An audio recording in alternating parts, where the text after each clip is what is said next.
which is about $500,000 riyal also. It's also a group of 4 people who came up with the idea that reflected such savings. So this is the beauty of Spark. When people sit together and come with an idea, and the end, they benefit and the company benefits. So certainly I urge all of you to interact more positively. So far so good, but it's not the end of it, because such programs, if we don't keep the momentum, it will die. And inshallah Spark will never die. It's becoming an icon for Almajdouie. And a lot of people in the community talks highly about Spark. Even last week or the week before, Manahi and Ahmed, Saleh and Dudi went to the core department. The head of the core department talked to me and he said, "We want to have presentation about Spark." To that level of importance. So Jazakallah khair, the guys went there with the Arabic presentation, and there's our role to the community. We have to share our good successes to the community.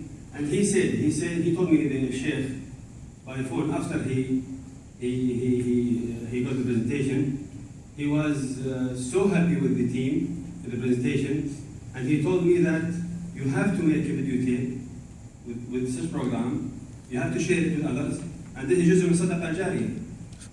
This is جزء من صدقة جارية, because you are teaching and transferring your knowledge to others. So this is inshallah another spark for you to have a nice video presentation. So it's becoming an icon for Almajdouie. Thanks to all of you gentlemen, and certainly we are looking for more of such support and push the program, and not only you in this room, but rather cascading and showing this importance to the people working with you, up to the lowest level, up to all levels of the group. We have to show that Spark is our future. We are not going to criticize and question things, how we are doing it, why we are doing it, the way we are doing it. We will never improve. So it is a continuous improvement program.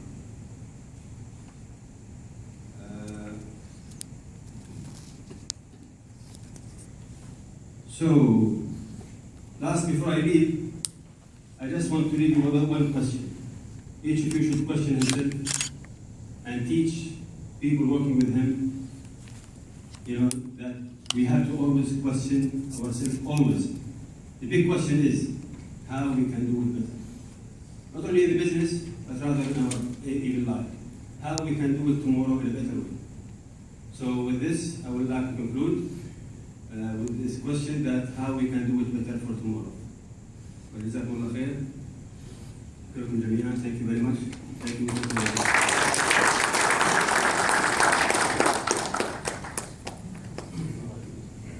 Thank you so much, Mr. Almajdouie, for those inputs and your encouragement. I would say I've worked with more than 150, close to 170 clients internationally, but a very small minority of my clients have a formalized innovation, creativity, idea collection program. Very small minority. And in the Middle East especially, I think you guys are a class of its own with the idea progress, and I think that is, you are the trendsetters. So a round of applause to all of you guys for having this program.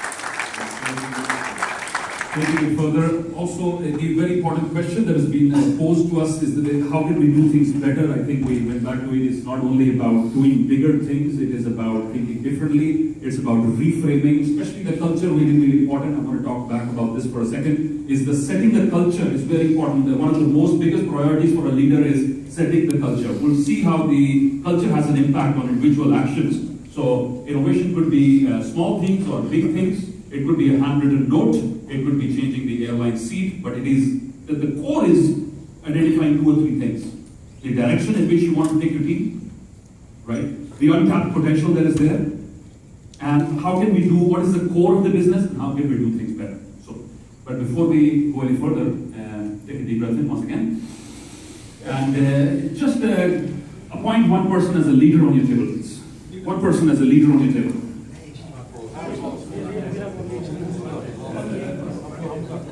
So leadership is not this, leadership is this.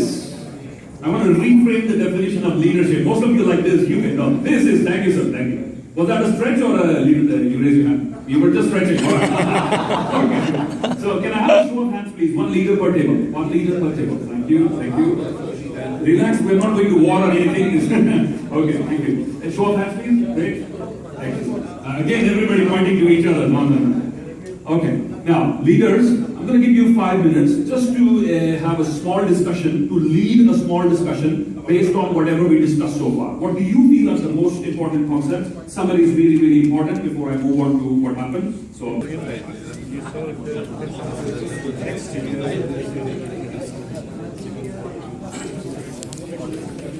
minutes.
I believe creativity is also the courage to take action, yes or no?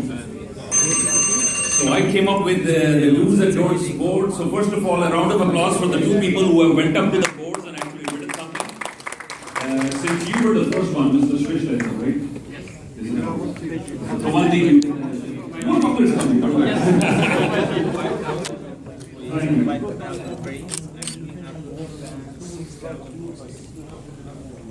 So we move forward? No, wait. Yes, ready to move forward? Yes. Okay, let's take picture of you.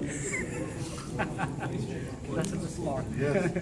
After this, deploy culture the next 3 years. Okay, great. I'll just send these pictures to you. Please, once again, we've talked about reframing, divergent thinking, convergent thinking, but most importantly, I believe, at the fundamental,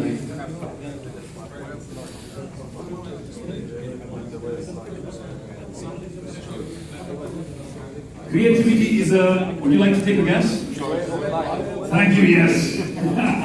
Creativity is a choice.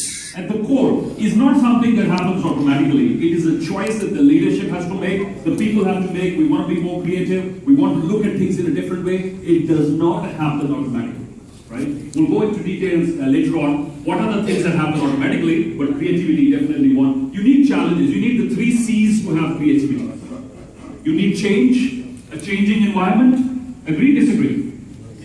A changing environment will make you more creative. You need challenges, thank you very much, the second C. And the third C is competition. Change, challenges, competition, these are the drivers of organizational growth, of individual growth. When we have these 3 things, we're going to have more creativity, but it is not automatic, it is a choice that we make. So, But the biggest problem in having creative ideas is something psychologists call conformity. You heard the term before? Conformity.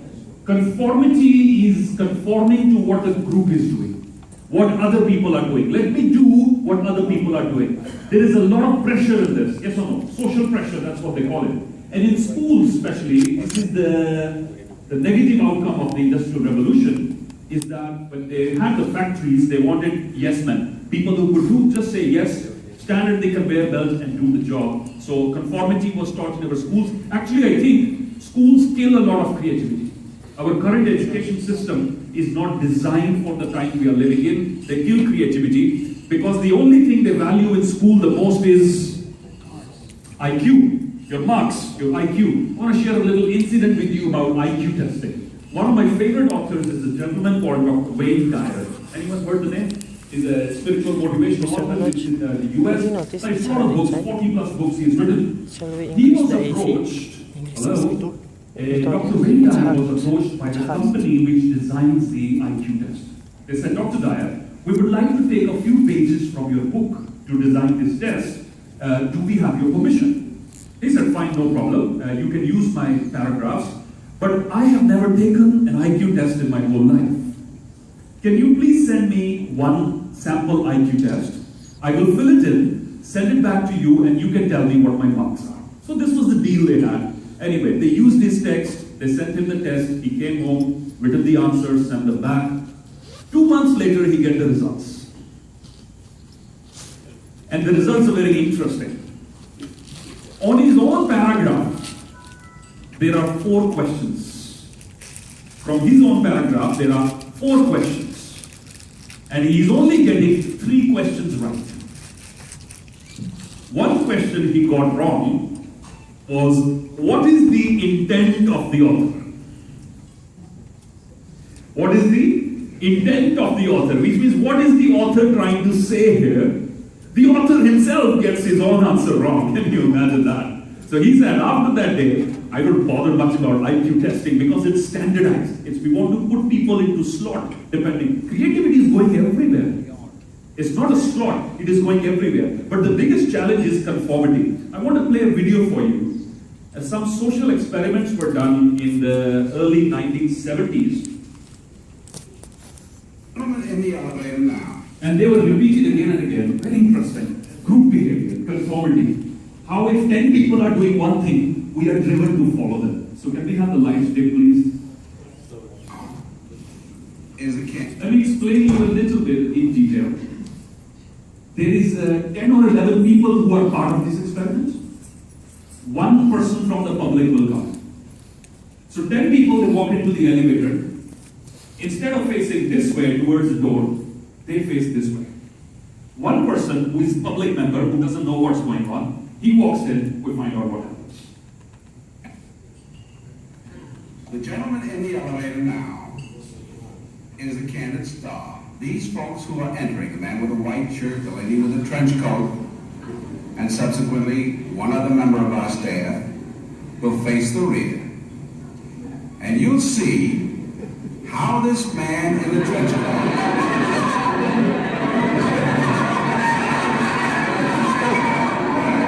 tries to maintain his individuality,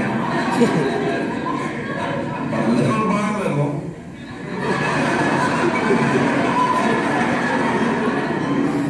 he looks at his watch, but he's really making an excuse for turning just a little bit more to the wall. I will try it once again. This is called the Candid Camera series. They are real videos on YouTube. We watch it once again. Here's the candid subject. Here comes the candid camera staff, 3 of them at least. And this man has apparently been in groups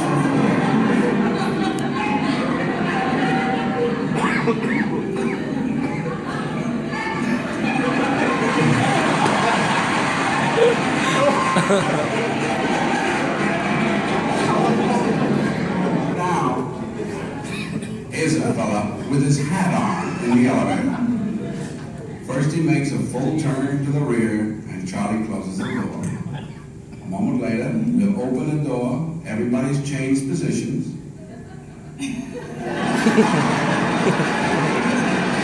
I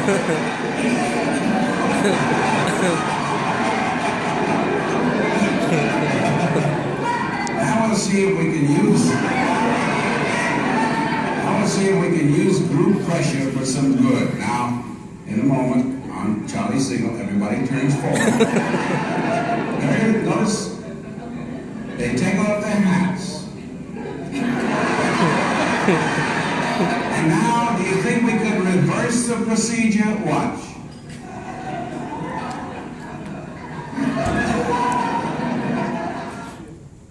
It's human nature to follow that. It's human nature to follow it. This is what conformity is, and it can cause a lot of damage because there is both sides to it. Leaders can use this to set example to do the right thing, right? To create a positive culture, or, we have the lights on please, or it could do damage to you if the wrong examples are going on.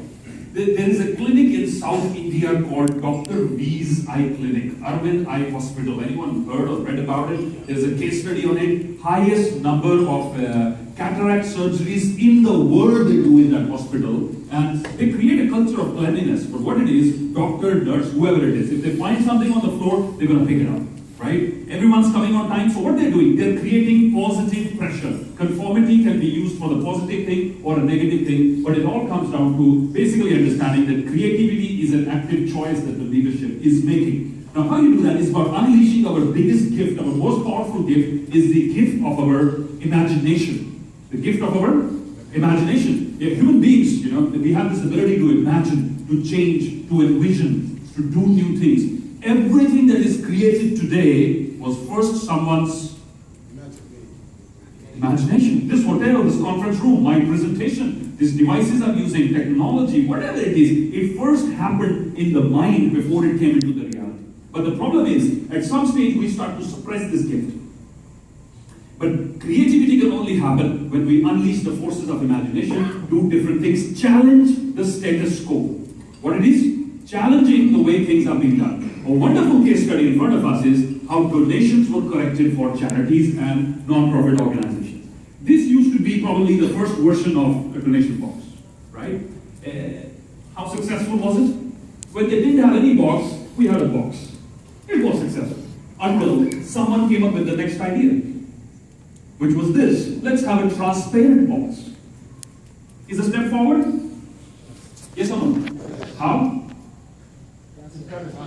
Encourage people by creating social pressure. You see a lot of money in there, you feel, okay, let me also put something in there. So if it is this, I don't see what's inside it, I'm not that prompted, we use something. No, but then this works for a time, and then it dies down. Then it's, whatever is new today will be outdated soon. Agree, disagree? With our phones, with our iPads, etc., etc. But the challenge is, our phones have become smarter. Our iPads have become smarter.